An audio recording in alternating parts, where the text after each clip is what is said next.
Hello everyone, welcome to this video, and in this video I'm going to show you how you can delete your Komoot account. So in order to do this, all you need to do is open the Komoot app just like this. And what you then need to do is click on profile right here and then go to settings at the top right corner of your screen here at this gear icon. Then click on profile information and right here you'll find delete account where you want to click on.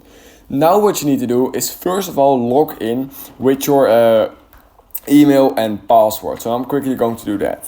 Alright, so after you're logged in basically on this external web page, what you need to do is type in your password one more time and then you will be able to delete your account forever. So yeah, I'm going to click on delete accounts just like this, and we can right now see I immediately got logged out, and that's basically all you need to do in order to delete your account over on the Komoot app.